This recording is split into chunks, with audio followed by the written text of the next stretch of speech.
Good afternoon and welcome to today's event. My name is Sriraj Patel, Chair of the Winnipeg Chamber of Commerce and Vice President of Commercial Financial Services at RBC. On behalf of the Winnipeg Chamber of Commerce, I acknowledge we're gathered today on Treaty 1 territory, the traditional land of the Ojibwe, Cree, Oji-Cree, Dakota, and Dene Nations, and the homeland of the Red River Métis. June is National Indigenous History Month. This year's month is dedicated to missing children, the families left behind, and the survivors of residential schools. It is important to commemorate the history, heritage, and diversity of First Nations, Inuit, and Métis peoples in Canada. We also want to take a moment to acknowledge the 215 children whose lives were taken in a former residential school in Kamloops, BC. We acknowledge the ongoing harms of colonization and are committed to creating change and advancing reconciliation as individuals and as an organization. Here at the Chamber, as we continue to reflect, learn, share, and highlight what reconciliation means, we also celebrate the diverse voices, experiences, and cultures of Indigenous peoples across Canada. We encourage you to visit the Chamber's Truth and Reconciliation Roadmap on our website at winnipeg-chamber.com/TRR. Wow, here we are at our final luncheon of the season known as Celebrate Winnipeg. What a year it has been. Looking back on my year as Chamber Chair, I'm in awe of the resilience our business community has shown. I've seen firsthand how businesses have fueled innovation by reimagining what is possible and uncovering new opportunities. In a normal year, we would be gathered in downtown Winnipeg enjoying some of Winnipeg's staples, Old Dutch chips, Jeannie's cakes, Winnipeg Jets, Honeydill, you name it, but instead we are apart.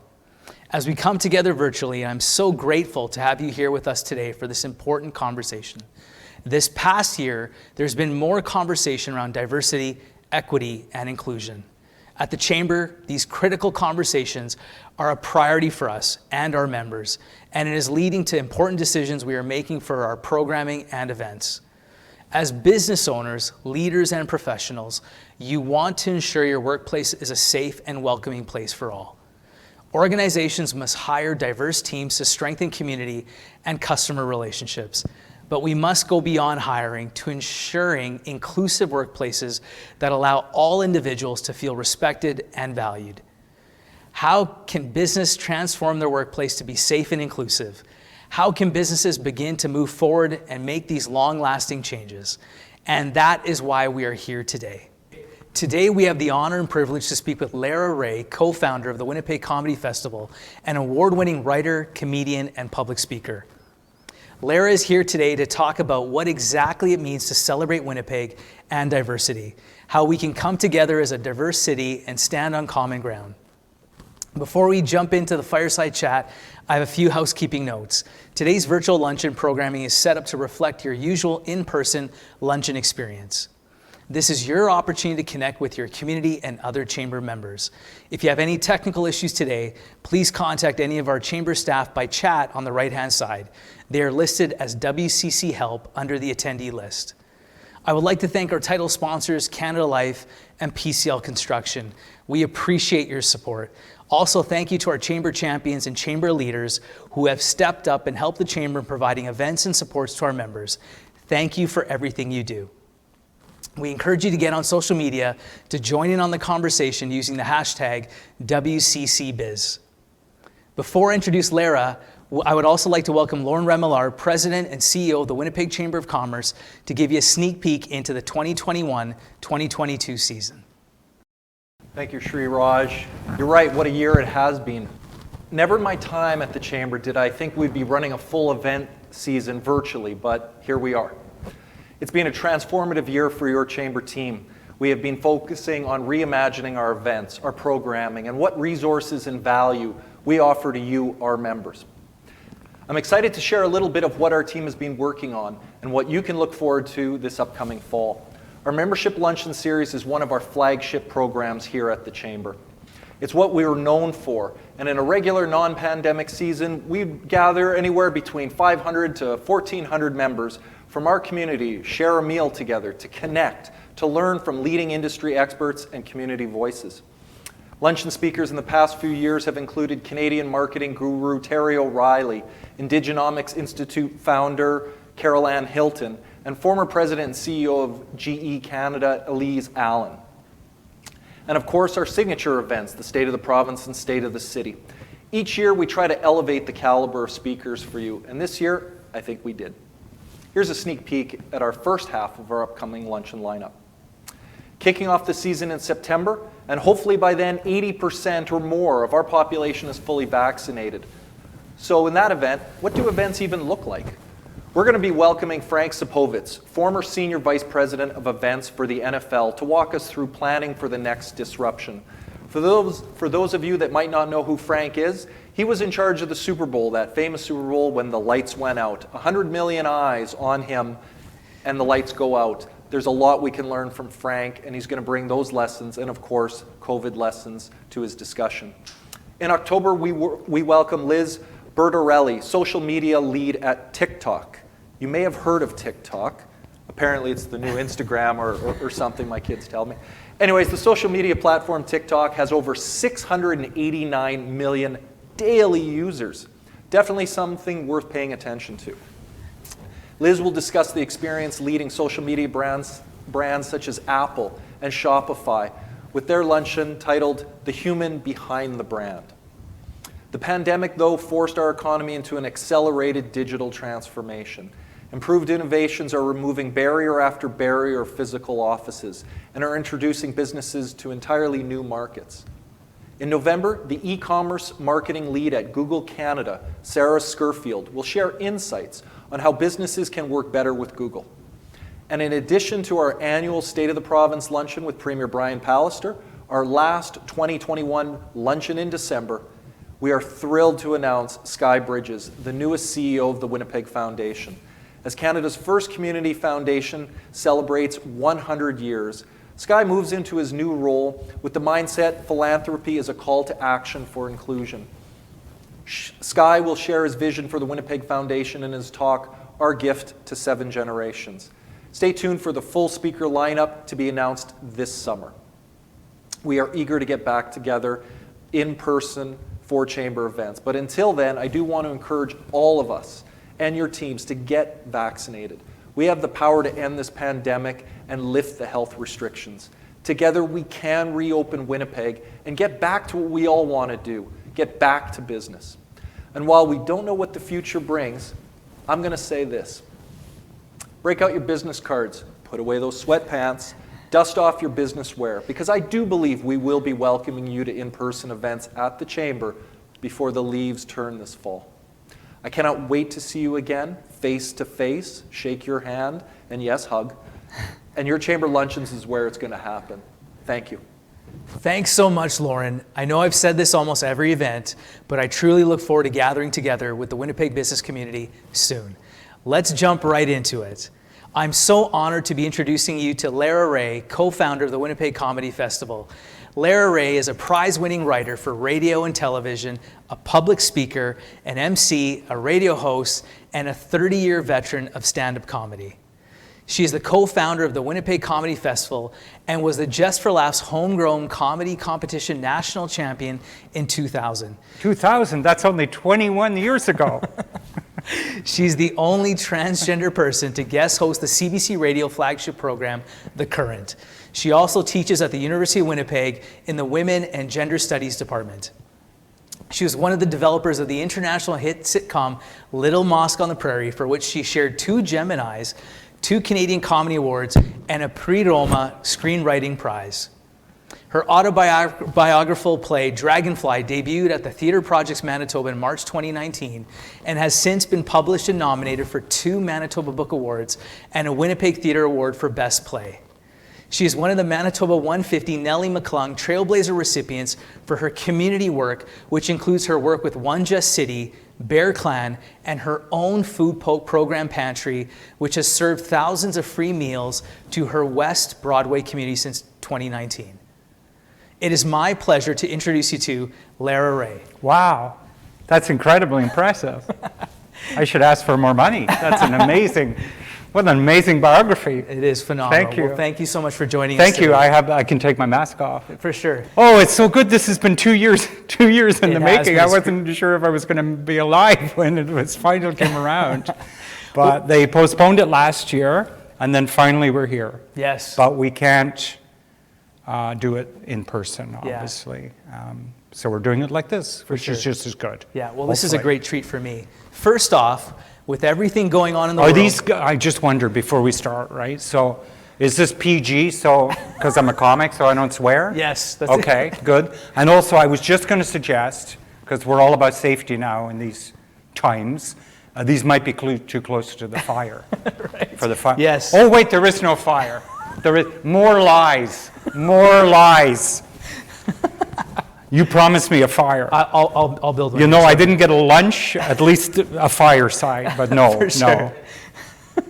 First off, with everything going on in the world, how are you doing? I'm good, you know, it's, I mean, I am somebody with ADD, you know, attention deficit, and so a lot of organizational problems, and also very difficult to get motivated, except when the adrenaline's going. And so people like me are very good in an emergency. So I've actually found that I'm extremely chill right now. And I've been working every day since the pandemic started, you know, in social services, which is very roll up your sleeves right now. For sure. And extremely emotionally hard work. But at the same time, I can't imagine, I almost feel worse for people that are stuck at home, you know, never mind the income issues, but even just like the not being able to contribute, right? Because I think this is one of the things, and one of the places where we have a common ground as human beings, is that in my experience, I have met very few people from any social strata that I come in contact with who don't want to make some kind of contribution.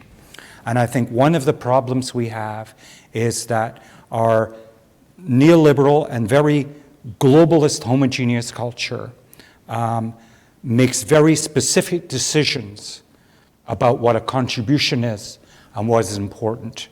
And that marginalizes and isolates people who do have a tremendous amount to contribute, but maybe don't have the ability within those parameters, usually because of barriers that are in their place.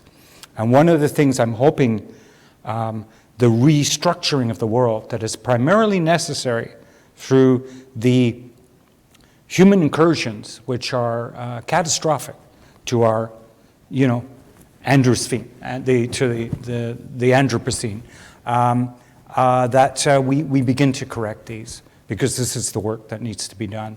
And I think we're all invested in that work, and everyone can contribute to that work in their own small way. But one of the things I've really noticed is this is a leveler to some degree, and one of the things is I think it's opened a lot of people's eyes to just how much suffering there is, even in our own communities. For sure. And I took my ex out on Sunday, and we went to hand out food and drink water, right, just down on Main Street.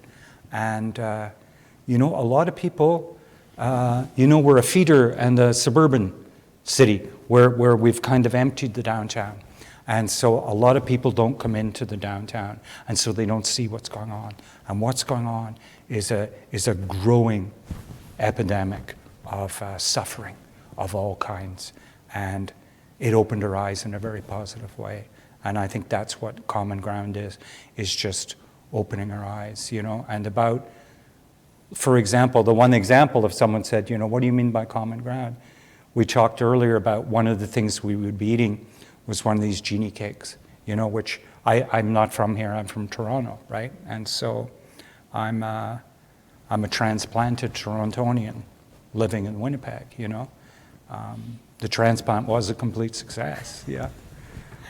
But in order to prevent my brain from rejecting Winnipeg, I have to take drugs for the rest of my life.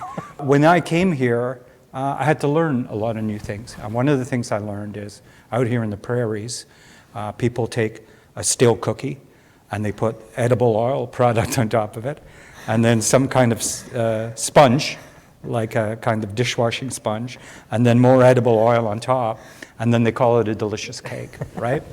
And of course, this is a long-standing debate here. Some people find these cakes delicious. Some people like me find them repellent. How do we find common ground, right? They're an acquired taste, right? And sometimes it's that simple, right? We just look at it from the other person's angle. Sure. What is something we can say about both these opinions on this cake? Well, they're passionate, right? And so that's something we have in common. We're both passionate about the cake. You know, we're not ambivalent. It's like you love it or you hate it. And then the other is that it's an acquired taste. And so at that point, I can just leave it alone. Yeah. And I can say, I don't know why you like this cake. I don't like this cake. In this case, it's a simple matter of choice. You can talk about the nutrition, you can talk about all these other things, but on a superficial level, most of what we do during the day is, I used to love that phrase from Trudeau's multiculturalism, reasonable accommodation. I think reasonable accommodation is an incredibly important philosophy, especially now when I think, and we'll get to this later, I'm sure you'll ask me about it, but there is a little bit of pushback as to whether or not some people feel that some accommodations that they have to provide are unreasonable. But I think one of the things that you really should observe is that most of the things that were once considered unreasonable are now considered perfectly reasonable, if not mandatory.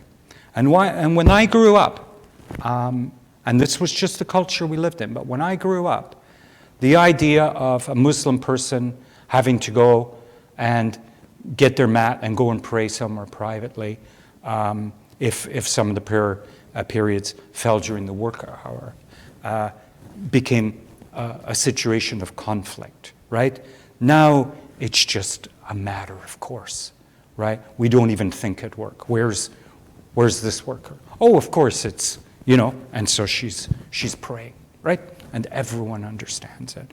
And so I think one of the issues right now is that people are getting fed up. People are getting exhausted as resources and opportunities and things do get more competitive. Everybody is wanting a seat at the table and a voice at the table. And then as one group calls for action, another group calls for action, what we call identity politics. And so it feels like, for the dominant culture, everything's coming at once. To use a very vulgar expression, it would be like Rome and what they would once call the barbarians at the gate, right? And obviously I'm not, making that, using that expression in a way. I'm just saying that's what it feels like to people who are very comfortable. They feel like there's encroachment on their safety and their comfort and that they're going to lose things.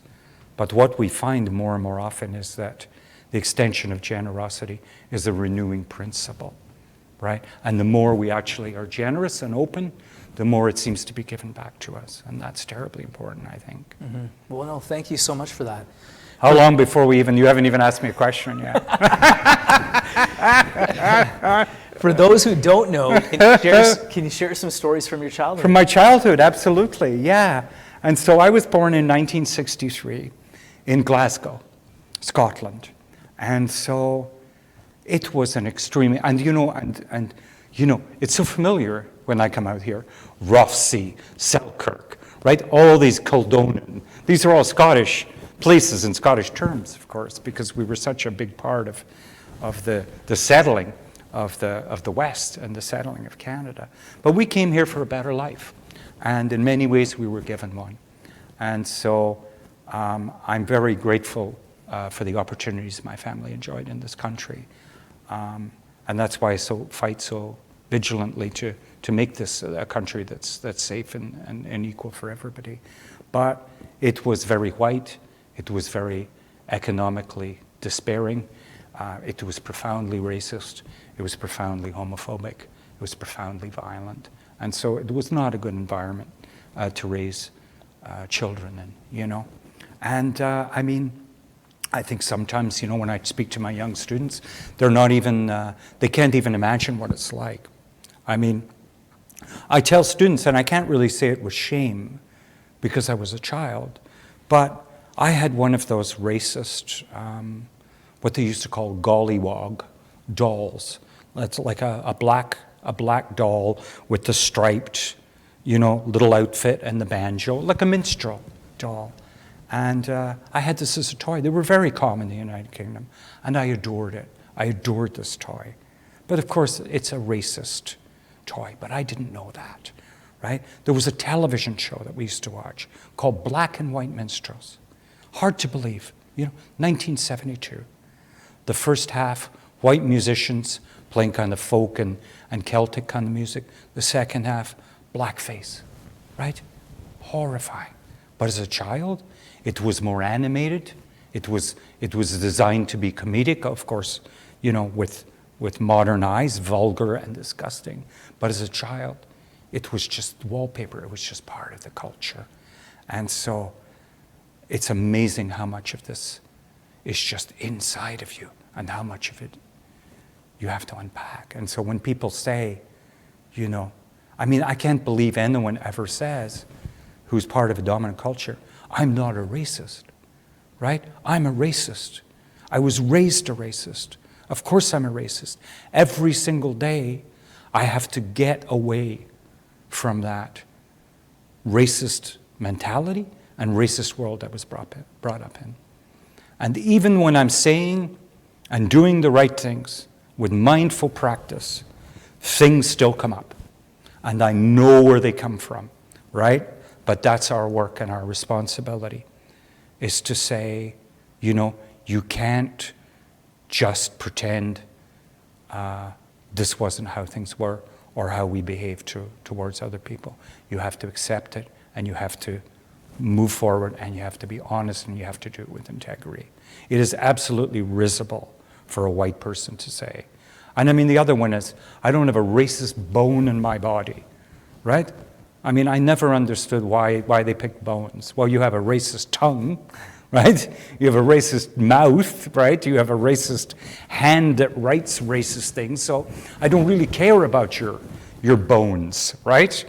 Down to your bones, down to all our bones, we have been raised in a homogeneous environment that is changing. Mm-hmm. And as these environments change, we need to accommodate other people, right?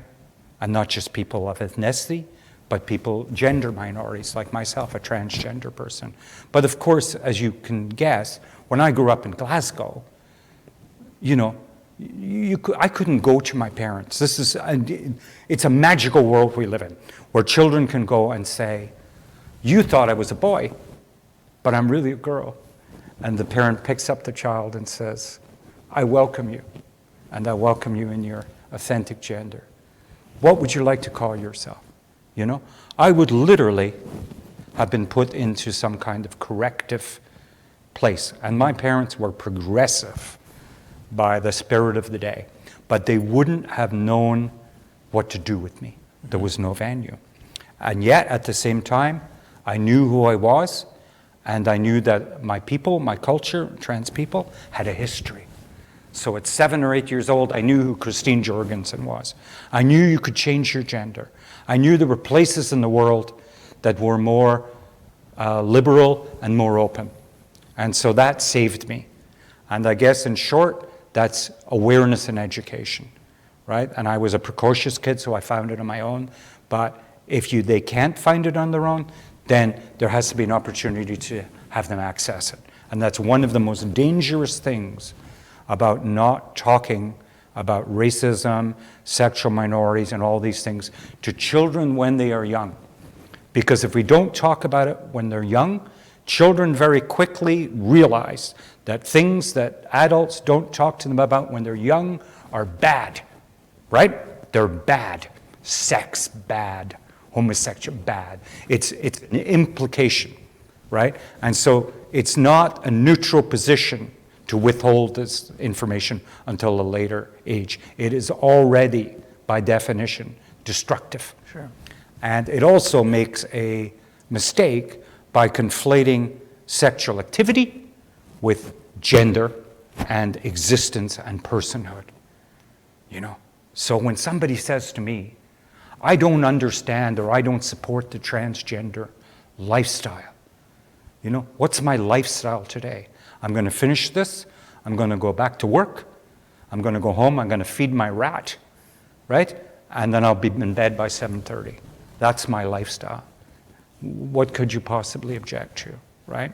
But what they really mean is a lot of presumptions about what kind of lifestyle I have in terms of nightlife, who my partners might be, and so on and so on and so on. But that's sex and relationships. And maybe you don't need to talk about sex and relationships with kids. But honestly, while we're there, I think we do. I think we need to talk about consent. I think we need to talk about all of these things. And it's very interesting that throughout history, you remember Socrates, of course, okay?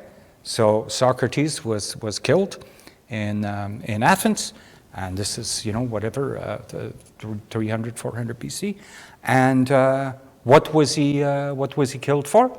He was killed for corrupting the morals of minors. And to this day, to 2021, and this will continue into the future, any time that somebody wants to bring somebody down or cut off the conversation about something, all of a sudden there's a great worry about the children. All of a sudden people are terribly worried about the children. But across the world, as we sit here right now, the most vulnerable people in any community are the children. Think about all the Indigenous children in our city right now suffering with all sorts of different challenges, right? People don't care about that. Children are used in the abstract, right? Children are used in the abstract to shut down meaningful conversation, which needs to be had. And so when I was about 7 years old, standing on Sauchiehall Hall Street in Glasgow, a friend of my mum, and my mum was quite young when she had me, she was about 19, said, "Who are you going to marry then when you grow up? Who are you going to marry?" And I said, without missing a beat, I said, this is how I talked back then, I said, "I'm going to marry my best friend, David O'Grady." And she said, nah. And of course, I was a boy child, right? Boys can't marry boys, she says. And do you know what I said? I was 7 years old, 1969. I said, in San Francisco they can, right? My mother still remembers that to this day. I have no idea how I got that in my little head, but I did. And I was quite proud of myself to this day. And it's interesting because it's a few years before San Francisco becomes a gay mecca, which is actually into the late 70s that this begins to take place. So I think that I saw San Francisco in the 60s, like Haight-Ashbury, and I must have seen two men be affectionate with each other. And it stuck in my head, right? And to me, that is an extremely powerful image of me being exposed to a culture or a tribe that I might one day have an affinity with or belong to. And when children who are marginalized or in some kind of minority don't see that aspirational role model, that black ballet dancer, you know, that brown opera singer, right? That high jumper who's also a little person, right? Then they don't know where to go or if they can go. And one of the proudest things we did at Winnipeg Comedy Festival was a show called Welcome to Turtle Island in 2005, which was the first all-Indigenous stand-up comedy special on CBC. And many of the young comics who are working today who are Indigenous have said that show made them want to become stand-up comics. And that really makes me proud. And I mean, I just booked the comics. It was the comics themselves that shared their story and their way of being with this audience that allowed young people who were sitting at home, you know, in the city or on a reserve or wherever they might be to say, wow, I didn't know we could do that, right? I would like to do that too. And that's beautiful. And we've heard these stories for years, right? And that's why we need to encourage this kind of diversity everywhere, you know? Definitely. It's so profoundly important. Yeah. Well, no, thank you so much for that. As a transgender person, can you share some of your experiences you've had throughout your career so far? Is he reading this? As a transgender person, can I share some of my experiences I've had throughout my career so far? Yes, I can. Now, do you mean just in general? I mean, let me start at the beginning, because, I mean, one of the things that was very good for me was that I had a career in comedy before I decided to transition. And that many people who change in any way later on in life and decide that humorous storytelling might be a way to share that experience with other people. Sometimes somebody might become disabled, for example, later in life, or they go through cancer, or they go through a divorce. But there's a major life change, like a gender transition is. They say, I've always been funny, and I'm gonna share my story this way, in a funny TED Talk or whatever it might be. I was blessed with the fact that I was a well-established comedian who happened to be the dominant gender at the time that was number one, and the race that was number one. And so I already had established myself with some credibility when I decided to transition. That made it a bit easier for me, no question. My privilege, I built my female stand-up career on the privilege of being a male stand-up comic, right? And that's terribly important. But what it did give me positively, of course, is the fact that I had the chops, right? And so then, all I had to do, and if there's anybody in comedy in the audience, then all I had to do was write a new act, right? And of all the things, the hormones, the going through puberty and menopause at the same time, so people call me Hurricane Lara, you know, getting used to being freezing all the time, you know, because your skin, you know, your skin on the estrogen, it's a bit looser on your body, and then it's less moist, right? And so you're cold, but it's a dry cold. But all that kind of stuff, all the hormones and all those kind of things, the surgery and all that. One of the hardest things was coming up with new material at 56 years old. But finally I was able to do it. But you know what one of the most difficult things in my life was? I'm being completely honest, was I changed my gender. And I'm not a half measures person. And so some people will do it gracefully. And so they'll talk to their friends. But they'll begin a kind of a graded transition. So it's like, I'll start hormones, but they don't really take effect for a few months. Then I'm going to androgynize my clothes, right? And people are going to say, wow, Lara's looking a bit more, you know, hip or whatever. And then eventually you tell everybody what everybody already knows. Oh, I'm changing my gender. It's like, yeah, we figured that, right? But I didn't do that. There used to be a joke that someone leapt out of the closet quicker than a Murphy bed. Remember those, right? I kind of came out of the trans closet quicker than a Murphy bed. I basically went to Sally Ann, I bought a dress, and I phoned work. And I said, I picked a name with my friend. I said, this is my name. I'm a woman. And so get used to it. And don't discriminate against me. And I was in the arts, so it was all very easy and worthwhile. But a lot of the things that I have managed to do with my body physically, the 6 years of hormones, the gender confirmation surgery, any other kind of things I've done, the learning, you know, the adaptation into a female community, all these kind of things established over time. And so, however I look now, minus 6 years of good stuff on top of that, I wasn't looking my best, let me put it that way, right? And so coming out like that was risky, not just in terms of confrontation, which surprisingly there was very little. And I want to say this on record, that in terms of like overt violent transphobia, this city has been quite remarkable. The city has been quite remarkable. I was attacked in a bathroom. There have been some issues. I'm not going to diminish them, nor will I diminish the experience of other trans people. All I will say subjectively is it went a lot better than I thought it would. And maybe some of that has to do with privilege and, cash privilege, reputation, whatever it is, but it went better than I thought. But from an esteem standpoint and how you look and confidence on stage.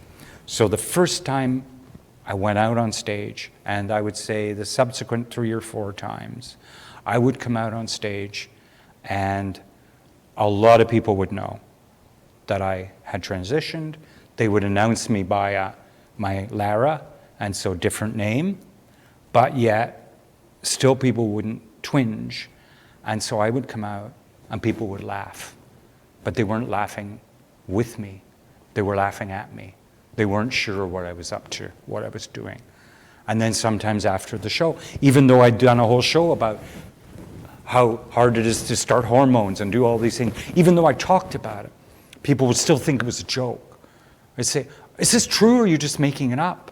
And I'd say, why would I make something like that up? It doesn't make any sense. But you realize very quickly, if you spend a lot of time on the internet, some people, things don't seem to sink in for whatever reason.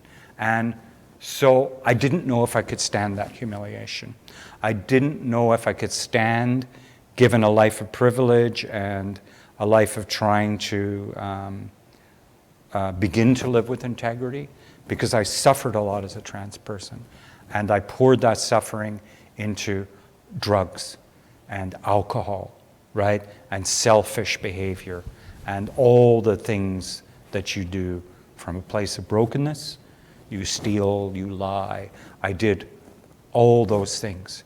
And one of the things that happens when you begin to build and then eventually try to arrive at some kind of integrity is you're very triggered by reminders of a time when you had no dignity. And so to be laughed at, to me, reminds me of that time. And so it was very painful. And I struggled. And it really took finding a new way to perform. And it really took just having that confidence to push through and to win them over. And so basically what I decided is I said, for whatever reason, I have to win them over again. Like I haven't had to in a long time. I'm going to have to pretend I'm starting over. And so that's what I did. I said, I'm just going to start over. And I started over, and it's worked out okay. It's worked out all right now. Wow, phenomenal. Well, thank you so much for sharing that. You're welcome. Thank you. Wow. There has been a lot of emphasis on the trio: diversity, equity, and inclusion. Why is it important to reference all three? What do each of them bring to the table? Well, I mean, it's a very important question, because for a lot of the time that social justice has been on the conversation, which may be a decade or so, diversity. But equity, and I love that. You've probably seen that meme of the people looking over the fence to watch the baseball game, but the different sizes of boxes, right? And so equity is about the fact that sometimes you have to do more to raise somebody up to the same level, right? And then the last one, inclusion, is, I think, fundamental. And it's very interesting because I did something that I think a lot of people do, is when I heard it for the first time, I thought, well, what is the difference between diversity and inclusion? They sound like the same thing. And so I would change the word inclusion to listening to the people that need to be uplifted. Include them in the conversation about including them, right? And I mean, I'm being, that sounds a bit punny and facetious, but as you well know, I'm sure, it doesn't happen. So you have a bunch of white people or whatever dominant group sitting around trying to figure out how they're going to help a group of people that aren't in the room. And the first thing I would say to you is, get them in the room and let them talk. And you just be quiet. And then you will hear what they need you to do to help them. And then the miracle, just do it, and it works. And that is the fundamental. Bob Dylan, one of my favorite songs, "The Times They Are Changing." I say this almost every day.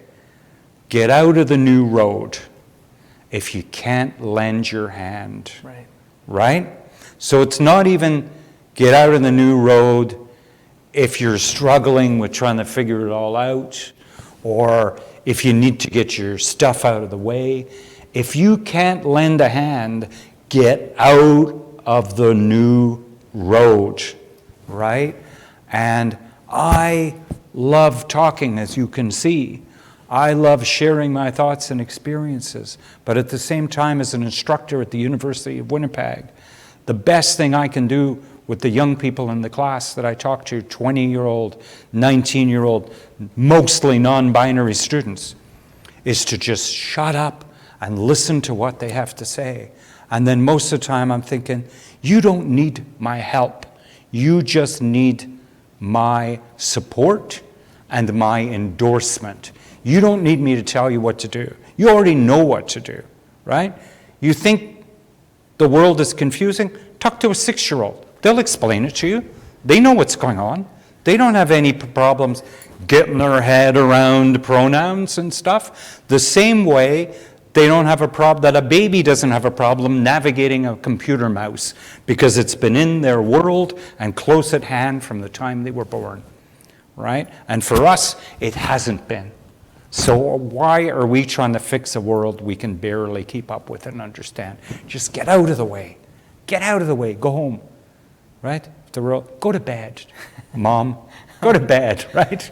Seriously, we should all just go to bed and let the people that have got it figured out, Because the arrogance of a culture and a dominant structure, politically, ethnically, genderly, and so on, has driven the planet to the brink of extermination, and still has the arrogance to think that the broken ideas they constantly bring forth that have created this shit show, are going to solve anything.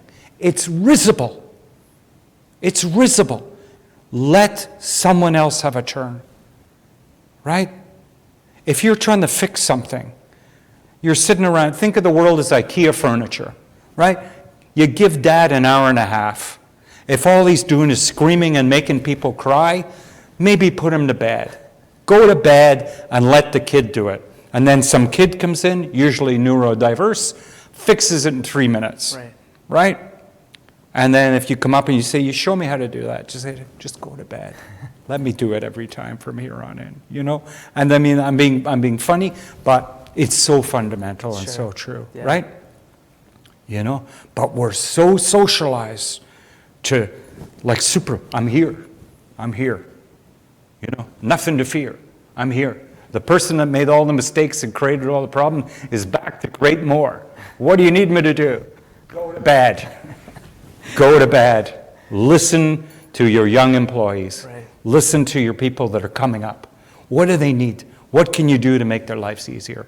And just do it, right? Oh, amazing. Some beautiful leadership lessons there. Thank you. If somebody's a single mom and they can't get to daycare and get to work on time, and you see them running in every morning at 9:04, apologizing out of breath, you know what? Change their hours to 9:07, right?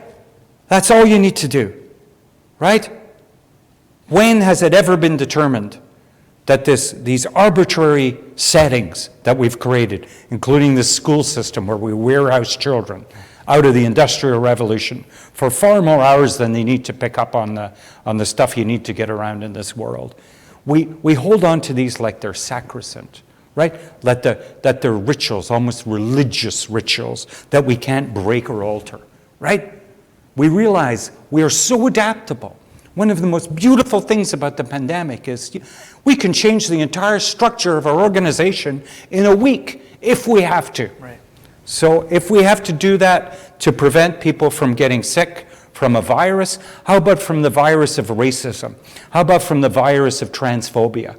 You know what? Because that takes about a week as well, too, if everybody's committed. But if you have a whole bunch of people like you do on the internet now saying, racism doesn't exist, COVID doesn't exist, why should I have to do this? Why should I? I'm not the problem. Get over it, and so on. Then yeah, it's going to take a while. But treat everything like an epidemic, because everything is an epidemic right now. For sure. Thank you. A lot of businesses are hesitant to do anything because they worry about a misstep and getting canceled. What are your views on cancel culture, and how can businesses effectively navigate this fear? I mean, this is, I'm going to say this is an important question, right? Not because it's valid, but because it's ubiquitous, right?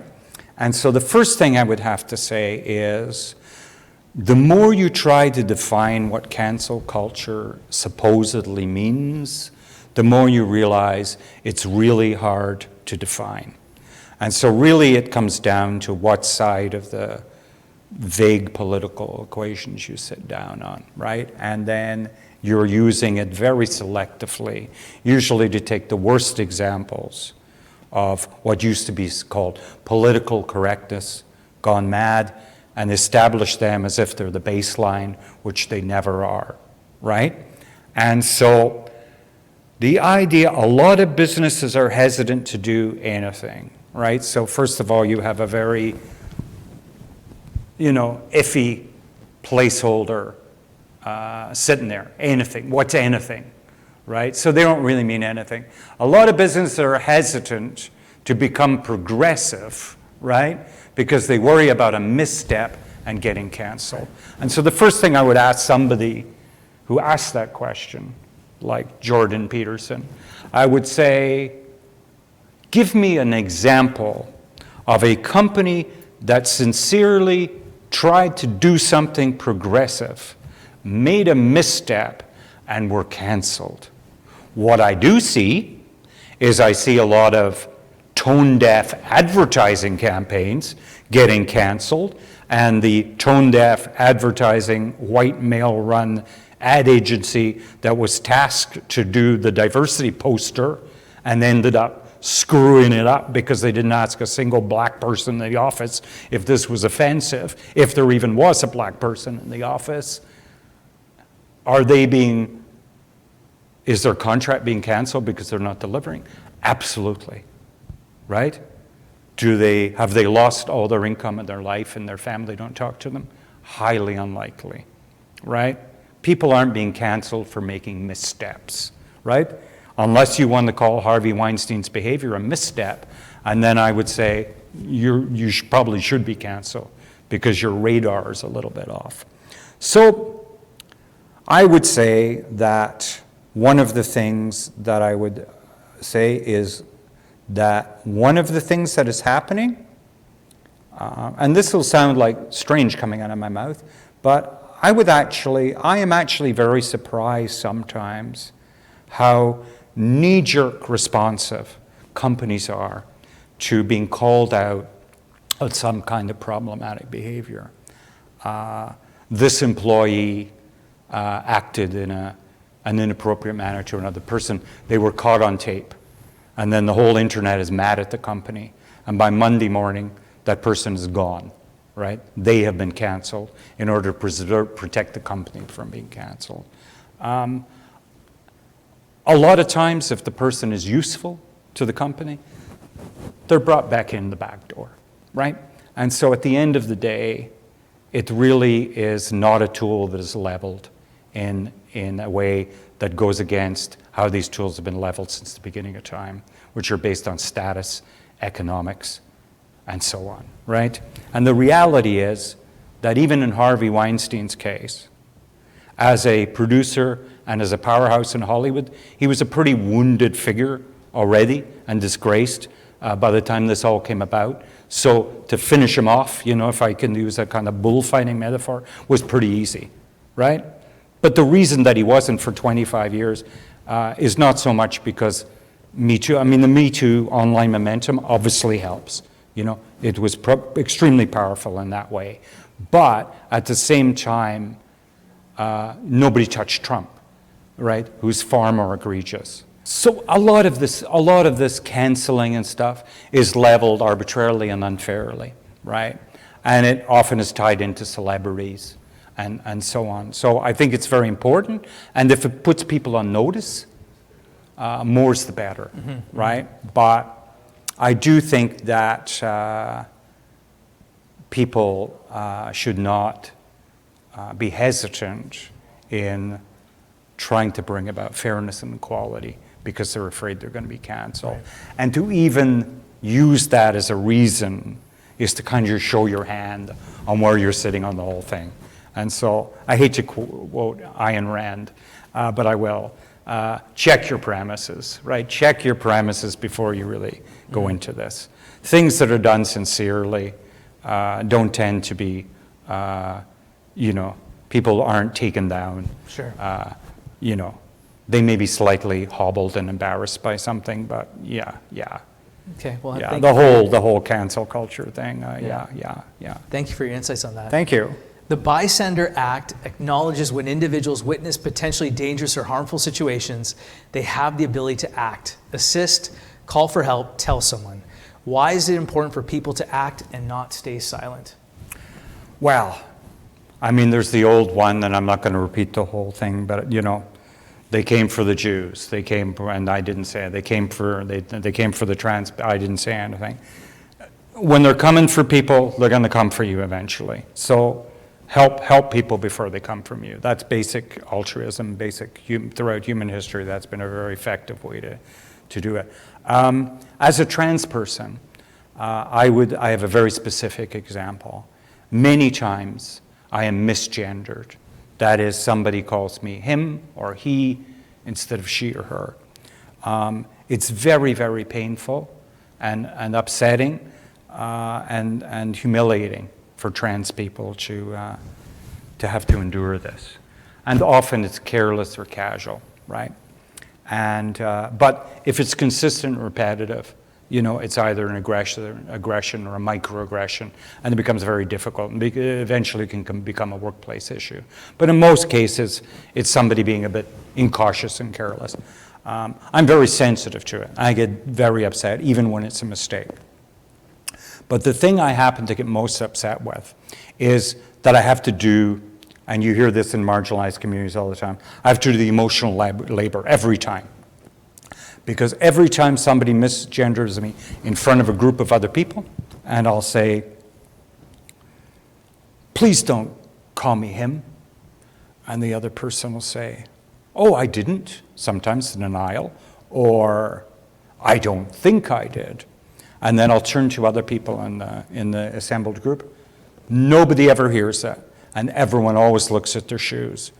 And I say this I am tired of people looking at their shoes. Now, I'm a bit rugged and I'm from Glasgow, so I'm a stepper in.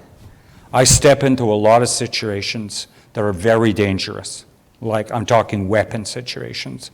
And it's not a good, I'm not giving that as good advice, right? And nobody expects people to do that. But if you hear somebody being misgendered, you hear somebody being the victim of a racial words, behavior, and so on, and you hear it, validate the person, because one of the most soul-destroying things is the gaslighting, right, of people pretending they didn't hear it. Because then, as an already marginalized person, you begin to develop something very psychologically real, which is a sense of paranoia. And then you actually begin to hear it when it's not there. Because then you become so isolated, right, that you're vulnerable to emotional manipulations and tricks in your own mind, especially if you're already economically marginalized and stuff, right? And this can lead to a tremendous number of social problems for people and coping problems with people. And then people can get to a stage where they're emotionally so broken and are prickly that it's very hard to streamline them into what I would call sort of everyday workplace scenarios. And so then when there's already in the society an obsession with what I would call manners and watch your tongue and show respect and so on, in many ways I think this notion of respect is not really a two-way street, right? It's also like the notion of protecting people's privacy. In many cases, I feel it's a tool by the oppressor to silence and also to monitor how people respond to the stress of being screwed over, right? And so I think it's perfectly valid to yell at somebody who is telling you, the supervisor, not the person on the phone, that's telling you that the thing that you were insured for, like your child's life-saving heart medicine, they're not going to give you the money, right? And then it's, please be respectful. It's like, why are you going to be respectful for somebody who is literally cheating you? And as business people, someone who runs an organization, as a business community, we have to be vigilant in calling out companies who are behaving in nearly, or in some cases, especially in the United States with the complete lack of regulations, what I would call legalized criminal activity, right? It might not be against the law, right? But it causes so much distress and pain that you're creating violence in your own communities by manipulating the flow of goods, right? The chain of whatever it is in a way that so advantages you that it disadvantages everybody else. Amazon is an example of that, the behemoth, right? But there's local examples of it every single day, and we have to be vigilant. I always go back to the fact that in the Middle Ages, if there was some catastrophe and you put the price up, right, to take advantage of it, they hanged you, right? And I'm against capital punishment, but I'm very for the morality that puts forward. When people are struggling, don't take advantage. It's like the people selling the hand sanitizer, remember, for $40 or whatever, right? It's not a way, it doesn't pay off in the end. Mm-hmm. Treating customers well and with respect and dignity, you know?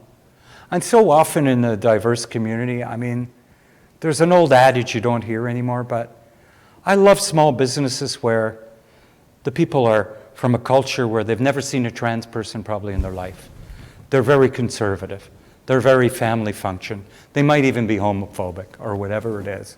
But when I go in there and I'm a customer and they're the owner, my money is the same color as everybody else, right? And so they're always happy to see me, and I'm always happy to see them. And that's common ground, right? Common ground can just be, what are we doing on this level? For sure. And am I going to make anyone's life worse by opening my mouth and just blurting a bunch of half-thought-out crap out of my mouth? Just be quiet and get along with people. Right. So easy, so easy. Well, thank you so much. Organizations are quickly realizing that they must hire diverse teams to strengthen community and customer relationships. In many instances, their efforts stop at hiring without ensuring inclusive workplaces that allow all individuals to feel respected and valued.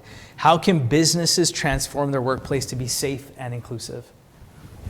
Again, I think it's gone back to inclusive for whom, and bring the person you're trying to make it inclusive towards. So if you say, I want to make my workplace more inclusive for trans people, don't go out then and hire a trans person, because that doesn't make the place inclusive. It just makes it inclusive of having a trans person. Bring someone in before and say, okay, Lara, you're a trans woman. What is it about this environment that maybe is problematic? Okay? And so maybe there's a bathroom kind of thing. And I would say, okay, I'm a woman, I use the women's bathroom, but if you're going to make it inclusive, there might be some non-binary people and so on. Maybe have a gender-neutral bathroom, right? That's a way to be inclusive, right? have people worked with trans people before? Do you think there's going to be some kind of an issue and stuff? So let's get that out. Let's get that on the table. Let's do a little bit of training and so on. Just don't throw people in there because it just creates too much dynamic and conflict. Just have a workplace where people understand what is expected of them, including in terms of how they work and get along with other people, you know, and then it's very easy. But I see so many people just guessing like there aren't resources. Sure. And I think one of the things we have to realize is this struggle has been going on for decades. And so you don't have to begin. This is the beautiful thing. You can build on what's already there. So just ask the right people and you'll find the right resources. And if you're looking at material your company's created internally and there's a lot of red flags, just throw it out and find something, you know, that works for you and works for your company. And then you'll make it good. And then treat people with dignity to begin with, and you build that kind of loyalty, you know. Wow, thank you so much for those gifts of your insight. Thank you. June is Pride Month, which marks the Never run a successful company in my life, ever. Every project involving money that I've ever been involved in has been a complete and utter failure. I just want to go on the record. Just want to go on the record with that. June is Pride Month, which marks the anniversary of the Stonewall riots. In celebration of this month and recognizing the hard-fought freedoms of 2SL LGBTQ plus people in our community, can you share your thoughts on the significance of this month? Yeah, I think the significance of this month is really beginning to return to, first of all, that it's a month. And I think what a month does is it gives people time to participate, the entire community. And it gives us enough time to see it unfold. It's just not over. Oh, I miss Pride. No, we're here for 30 days. Get used to us, right? There's that, right? Then the other is, when you talk about Stonewall, just to appreciate the effort and the legacy and the stories and the hard-won battles that were fought to allow me to sit here as a guest of the Chamber of Commerce in 2021, to be accepted, to be welcomed, for my voice to be listened to not have us speak exclusively about my transness or my surgery or stuff, that there's an integrity to my whole personhood that is of interest to other people. This has been on the backs of Sylvia Rivera, Marsha P. Johnson, all the people that were Harvey Milk, you know, going all the way back, you know, Oscar Wilde, people that went to jail, people that were murdered, people that were violently and horrifically injured on all these social rights fronts, people who dogs were turned on as if they were vicious, right? They weren't vicious. The people that rejected them were the vicious ones. And to acknowledge those people and to remember them and to still enjoy and celebrate, obviously. But even where we're arrived right now, you can turn to most of the world and it's still really bad out there, you know? One of the places I would love to visit more than anywhere else in the world, and even my name that I chose has a Russian lilt to it, is Russia, is the Russian Federation. Not a great idea right now. Not saying I wouldn't do it under certain conditions, but for the first time in my life, I have to think about these things. I would love to visit this place. Oh, I might be murdered, right? And that's not to say we all can't be murdered, but the likelihood of me coming to some sticky situation in Russia has gone up exponentially since I transitioned. And so just to remember that, you know, in China and Myanmar. And then even when we are invisible, and so obviously in Myanmar, there's a lot going on, right? There's people fighting for their rights as citizens. Then there's the Muslim minority who are in a case of basically genocide. And so you look at that, but every time you look at it, and this is why I really fight since the collapse of the international left, there hasn't been a lot of cohesion. And so one of the issues right now is identity politics, which is very useful, does create these small kind of conflicts between people on the left that are unnecessary, because we're not flying under that same economic flag of kind of international socialism anymore. And so it's just to remember that if you're marginalized, every marginalized situation in the world also involves you. It involves you not only because you're a human being and you should care for others, because if they come for them, they'll come for you, but also because your group is being targeted too, right? If they're picking on religious minorities, it's not easy for the queers, I promise you that, right? And so there's always the one group that is being mostly persecuted is the canary in the coal mine. There's a problem all the way down, right? And so we always have to appreciate that. And so anytime somebody is suffering or struggling, and anytime somebody's hungry, we should feel those pangs as well. That's what being a human being is, you know? For sure. Well, thank you so much. Thank you so much. Well, thank you so much for being I'm here also with us. funny. Thank you so much for being with us here today, Lara, and for sharing your own story and experience with diversity and inclusion here in Winnipeg. I truly believe our members will benefit from your talk today, and we are so grateful to have you had here with us today. Any final thoughts you want to share with our community? Just, you know, I miss the people being in front, so you can kind of read their lips about, like somebody would be whispering, is there anything else she could possibly say that she hasn't already said, for example, you know? No, I think I've said enough. I think I've said more than enough. Well, thank you so much. I'm just delighted. I'm just delighted. I am funny. I'm funny as well, I promise you. Before we move into our breakout sessions, I want to remind you of one very special event coming up. Next Wednesday, June 23rd, we are inviting you to join us for our 12th annual Spirit of Winnipeg Awards. The event is one of our business community's most highly anticipated events, and it's all about honoring local organizations making a difference. This past year has been a year of growth and innovation for our community, which is why we believe this year is more important than ever before to highlight Winnipeg's incredible businesses. This year's Spirit Awards will be held virtually, hosted by Faith Fundal, CBC Manitoba's Up to Speed, and will be free for the public to join us in celebrating our Winnipeg business community. Register today at winnipeg-chamber.com. While things are more quiet over the summer, we encourage you to keep an eye on our newsletters and social media channels on what is to come for the next season. We're excited to bring you a fresh lineup of incredible speakers and look forward to being back together in person. If you haven't already, we encourage you to book your vaccine appointment to help stop the spread of COVID-19 and to safely reopen our community. Book your vaccine today at protectmb.ca. I got both, eh? Oh, excellent. Yeah, Awesome. yeah. Pfizer and syphilis, both vaccinations. Yeah.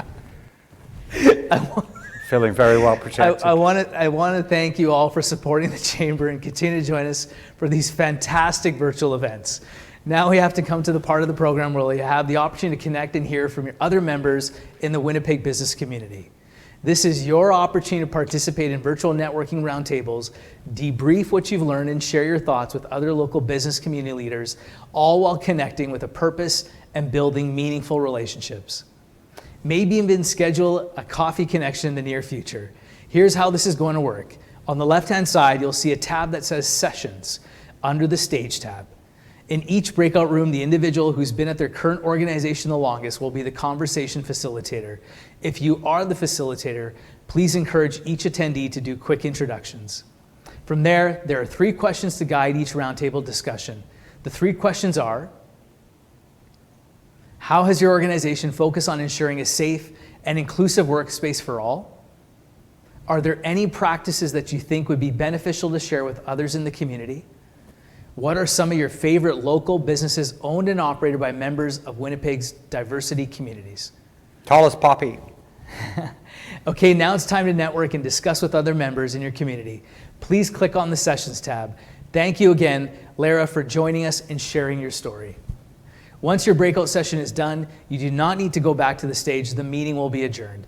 Thank you again for joining us virtually this past year. We encourage you to check out our on-demand video portal, which hosts a library of our past events. Have a safe and happy summer. We look forward to seeing you all again in September. Have fun, and please, if you can, get vaccinated.